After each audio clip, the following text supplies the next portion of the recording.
पितामह भीष्म, गुरु द्रोणाचार्य, पराक्रमी कर्ण, गुरु कृपाचार्य, गुरुपुत्र अश्वत्थामा, ये सब थे उसके साथ। कौन नहीं था?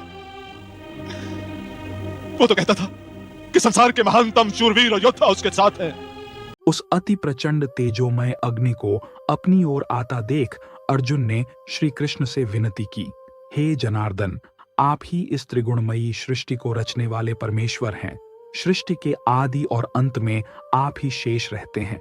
आप ही अपने भक्त जनों की रक्षा के लिए अवतार ग्रहण करते हैं। आप ही ब्रह्मा स्वरूप हो, रचना करते हैं। आप ही विष्णु स्वरूप हो, पालन करते हैं। और आप ही रुद्र स्वरूप हो, संहार करते हैं। आप ही बताइए कि यह प्रचंड अग्नि मेरी ओर कहां से आ रही है और इससे मेरी रक्षा कैसे होगी? श्री कृष्ण बोले, हे अर्जुन, तुम्हारे भय से व्याकुल होकर अश्वत्थामा ने यह ब्रह्मास्त्र तुम पर छोड़ा है।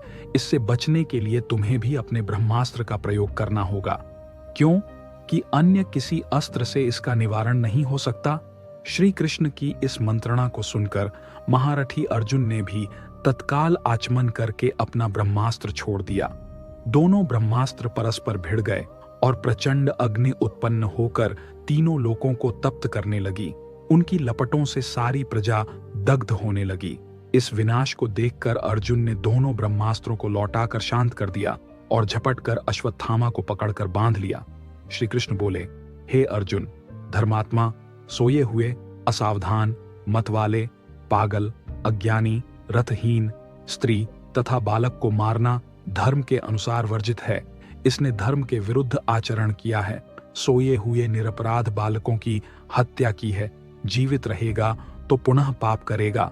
अतः तत्काल इसका वध करके और इसका कटा हुआ सिर द्रौपदी के सामने रखकर अपनी प्रतिज्ञा पूरी करो। श्री कृष्ण के इन शब्दों को सुनने के बाद भी धीरवान अर्जुन को गुरुपुत्र पर दया ही आई और उन्होंने अश्वत्थामा को जीवित ही शिविर में ले जाकर द्रौपदी के सामने उपस्थित किया। पशु की तरह बंधे हुए गुरुपुत्र को देखकर ममतामयी द्रौपदी का कोमल हृदय पिघल गया।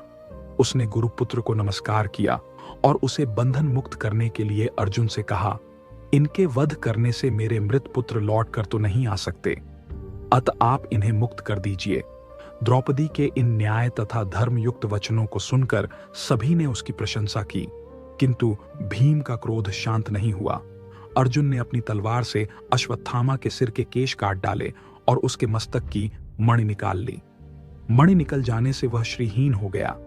श्रीहीन तो वह उसी क्षण हो गया था जब उसने बालकों की हत्या की थी, किंतु केश मुंड जाने और मणि निकल जाने से वह और भी श्रीहीन हो गया और उसका सिर झुक गया। अर्जुन ने उसे उसी अपमानित अवस्था में शिविर से बाहर निकाल दिया।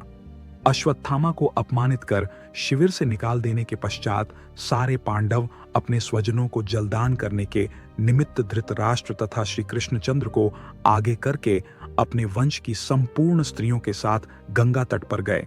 उसी समय एक अपूर्व घटना हुई। उन्होंने देखा कि उनकी वधू उत्तरा ने व्याकुल स्वर में कहा कि मुझे बचाओ, मुझे बचाओ, मेरी रक्षा करो। आप योग योगेश्वर हैं, देवताओं के भी देवता हैं, संसार की रक्षा करने वाले हैं, आप सर्वशक्तिमान हैं। ये देखिए, प्रज्वलित लोहे का बाण मेरे गर्भ को नष्ट न कर दे।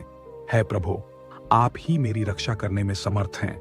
ऐसे कातर वचन सुनकर श्री कृष्ण तुरंत रथ से कूद पड़े और बोले कि अश्वत्थामा ने पांडव वंश को नष्ट करने के लिए फिर से ब्रह्मास्त्र का प्रयोग किया है, जिससे उत्तरा का गर्भ अत्यंत जलने लगा। परंतु श्री कृष्ण ने अपने तप से शिशु को पुनर्जीवित कर दिया।